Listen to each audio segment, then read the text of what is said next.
All right, so you're thinking about becoming a Chief Human Resources Officer, a CHRO. It's one of the most critical, fast moving jobs in the entire C suite right now. But what does that career path actually look like? Well, it turns out it's not just one straight shot to the top, it's more like a fork in the road. So let's jump in and map out the two main ways people get there. And this quote right here, it just perfectly nails the reality of the job today. The CHRO isn't just about hiring and firing anymore. Not even close. Today, they've got to be a renaissance leader, part strategist, part tech guru, and part people champion, all rolled into one. It's a huge shift from how we used to think about HR. And this role has massive, tangible value. I mean, what is this number? $156 million. That's the average annual savings an S&P 500 company can see just from having a strong, positive culture. And who's the main architect of that culture? You guessed it, the CHRO. It's such a powerful reminder that this job directly hits the bottom line.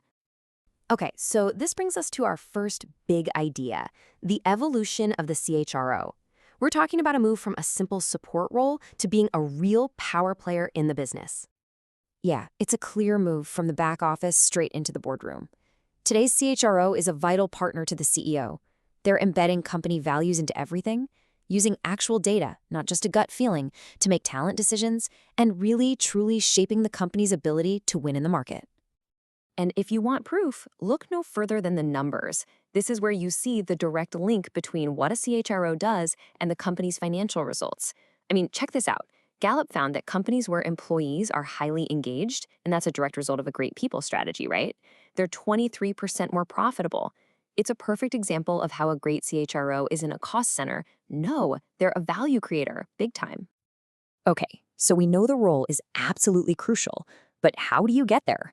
This is where we get to the real heart of it all, the fork in the road. Turns out there are two main data-backed paths to landing that top job. And here they are. We can kind of think of them as two different types of leaders. On one hand, you've got the Fortune 500 strategic orchestrator who's operating on this massive global scale. And on the other, you've got the mid-market hands-on architect, a leader who's much, much closer to the day-to-day work of building the organization. So let's break down the key differences. That Fortune 500 role, it's all about high-level strategy, global complexity, and governance. Working through lots of layers of leadership. The mid-market role, though, is way more operational. It's hands-on, you're wearing a ton of different hats, and your scope is incredibly broad. So, keeping these two types of leaders in mind, let's dig into the data. What does the blueprint for success really look like when we compare the careers of CHROs on each path? At first glance, this is pretty fascinating.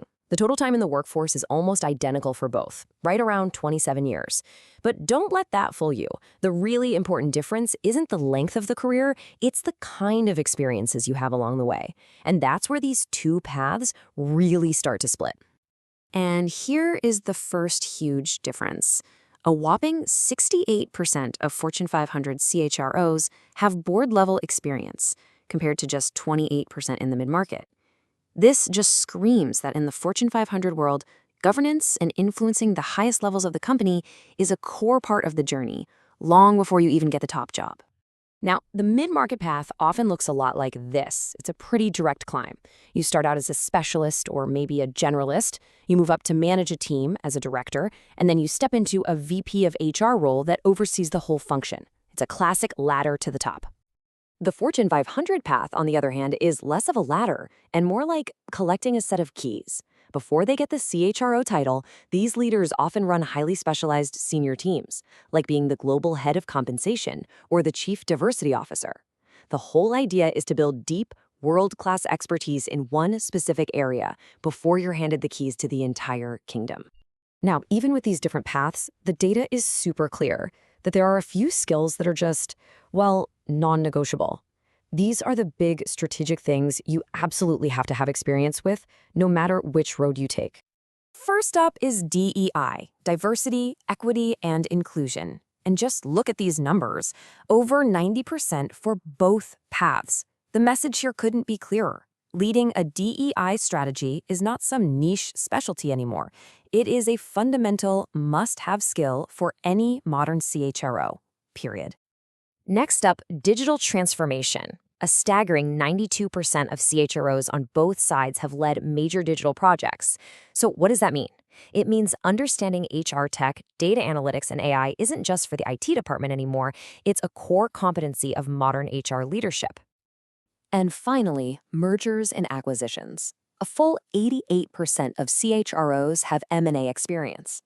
Think about it. This is one of the most complicated things a company can go through, trying to blend cultures, systems, and people.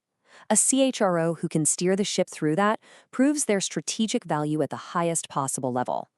So we've looked at the two paths, the different experiences, and those shared non-negotiable skills. Now for the big question, how do you choose? This is all about turning this data into a practical guide for your own career. So, are you more of a strategist or an architect?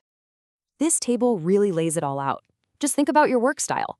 Do you thrive on high-level strategy and working through complex layers? Or do you love being hands-on? What about career growth? Do you want a more structured progression or more flexibility to define your role? And finally, the scope of your impact. Is it about broad influence in a specialized area or having a direct, tangible impact across an entire organization? Your answers here really point you to your ideal path. But here's what's really cool and maybe the most important takeaway. These paths, they are not set in stone. People jump between them all the time. Take Christy Pambianchi, for instance. She built up all this incredible hands-on expertise in a mid-market setting and then leveraged that experience to land these massive roles at places like Verizon and Intel. And guess what? It totally works the other way around. Look at David Galoris. He honed his specialized skills at giants like Walmart and then took all that knowledge to a faster-growing company, Datadog, where he could have a broader, more direct impact. So we end right back where we started. The modern CHRO truly is a renaissance leader. You've now seen the blueprints for becoming a strategic orchestrator or a hands-on architect. You know the non-negotiable skills, and you've seen how these paths can even cross. So the only question left is the one right here on the screen. What kind of renaissance leader will you become?